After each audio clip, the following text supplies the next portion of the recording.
Hi everyone, this is Rachel, the creative lead at Universal Yarn. Today we're going to talk a little bit about the lantern throw.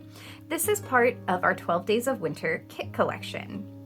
This throw is obviously very plush and cozy. It features beautiful braided cables throughout, and those are broken up with some simple garter stitch.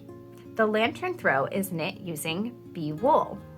Bee wool is a blend of acrylic and wool, and it's super plush and cozy. It's also very soft to touch, and it's a super bulky yarn. You can see just how thick the yarn is.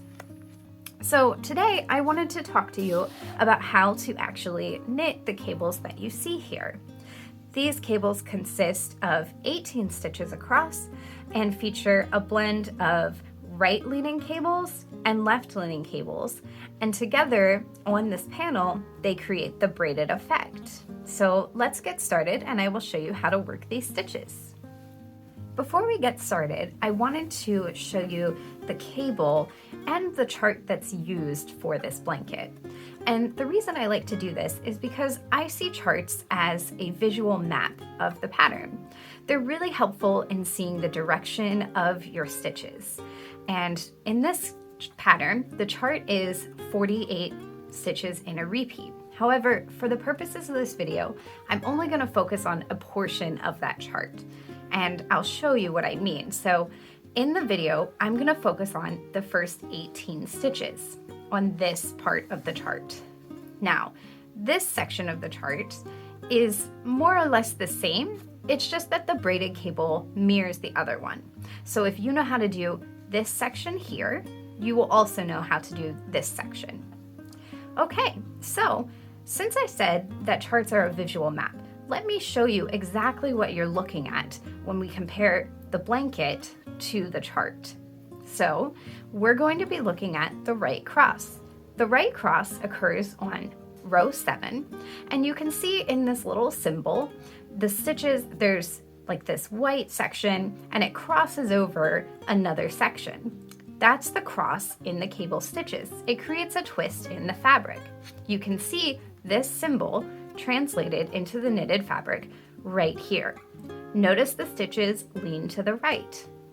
Then you work a number of rest rows. When you get to row 17, you're going to work a cable again. This time, you're going to work a left cross, and you can see that the left cross has this symbol that is the white stitches leaning over across the other set of stitches. You can see that translated into the pattern right here. So left cross, right cross. When you repeat these 20 rows, it creates the braided panel that you see in the pattern. So let me go ahead and show you how to actually knit the right and left crosses. Okay, so as you can see, I've already knit a little swatch, and I'm going to be working off of this. I've already completed a right cross, and then I worked my rest rows from the pattern. The next step is knitting a left cross on this row here. So I wanted to, before I get into the how-to, let you know that I am using a double-pointed needle as my cable needle in this pattern. Cable needles come in a variety of shapes and sizes, but usually are quite small.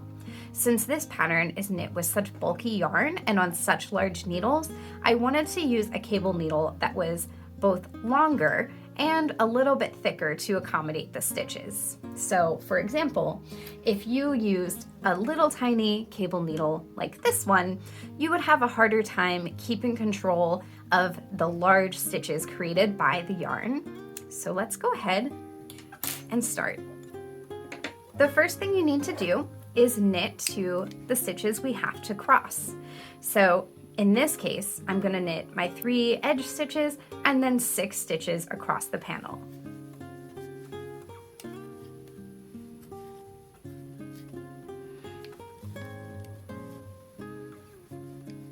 The nice thing about this pattern is that every right side row, you just knit all the way across. That's thanks to those garter panels.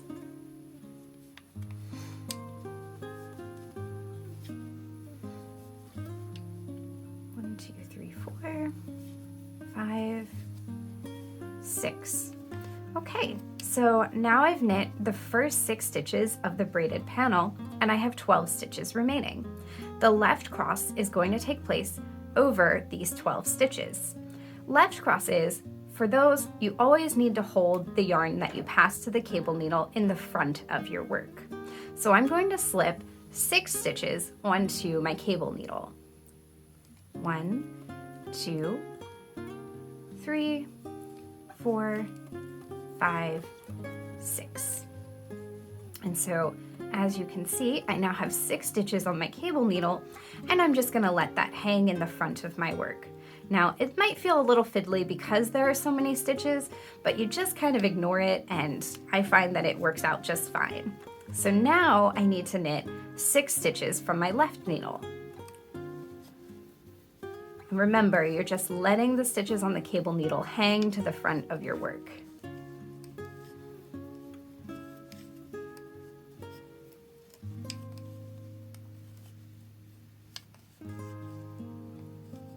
I have a twisted stitch there, so I'm just going to knit that through the back loop. Okay, and now we need to work the 6 stitches that we have on hold. So I'm just going to kind of let the left needle dangle here a little so I have more control, and I'm going to slide these stitches over to the tip of my needle. And this part might be a little tricky because you're working that first stitch of the cross and it has to travel across these 6 stitches. But the tension will sort itself out. Sorry for my scraping here. Just gonna place that there. And I'm knitting those 6 stitches right from the cable needle.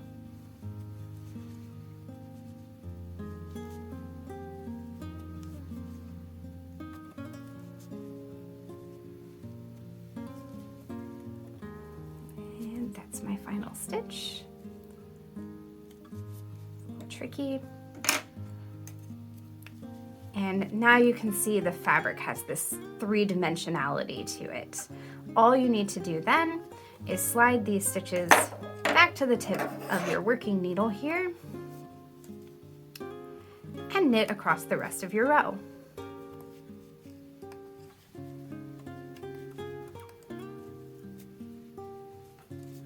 That is the step to the left cross. So if we look at our fabric, you can see we have stitches traveling over top of another set of stitches. All we've done is reverse the order of these stitches. The wrong side row, I'm just going to purl across those stitches and it's a rest row. With cables of this size, you really don't get to see the beauty of them until you work a few more rows. So I'll work across the wrong side row and then some rest rows, and then we'll get back together and I'll show you how to do the right cross. Okay, so I've worked my 9 rest rows as per pattern. And so you can see the rest rows are these rows here and here in between those cables. And if we take a look at what I've completed, you can see I've already worked the right cross here, and then I just showed you how to work the left cross here. And so now I'm at the point again where I need to work another right cross. And I didn't show you how to do that yet, but I'm gonna show you how to do it now. So put my chart aside. Now with the left cross, we worked across the first 6 stitches of our panel before working the cable across the last 12 stitches. In this case, for the right cross, to create the braid, we don't want to work all across these first stitches and only work the cable on the last stitches of the panel. We want to work the cable over the first 12 stitches of this panel.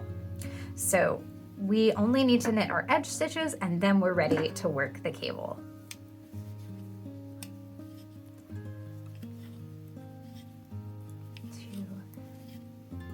3. Okay, so now for a right cross, your stitches that slip to the cable needle need to be held in the back. So I'm going to take my cable needle and slip 6 stitches on it, just like I did for the left cross. So 1, 2, 3, 4, 5, 6. And I'm gonna let the cable needle hang to the back of my work.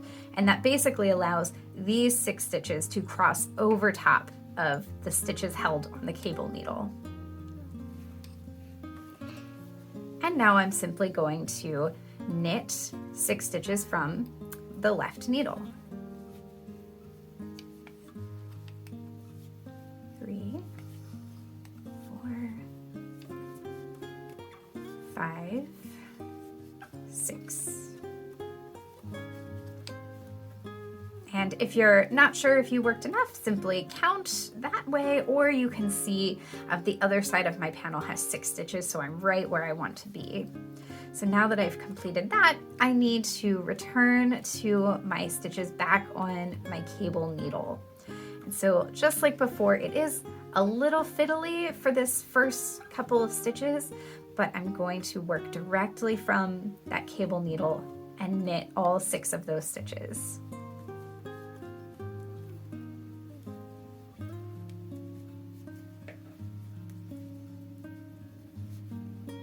You can drop your left needle behind you if you find that that's easier.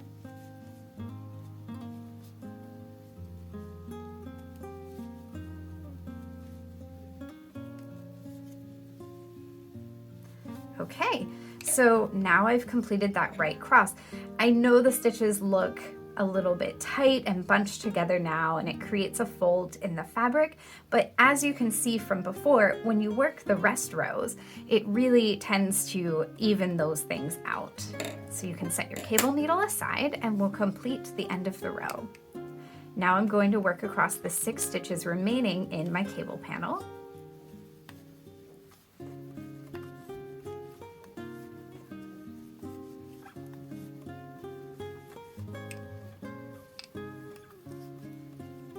And then knit those edge stitches to the end of the row.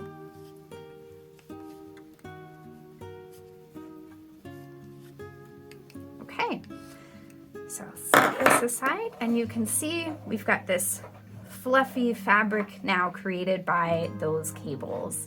We have our right cross, our left cross, and another right cross.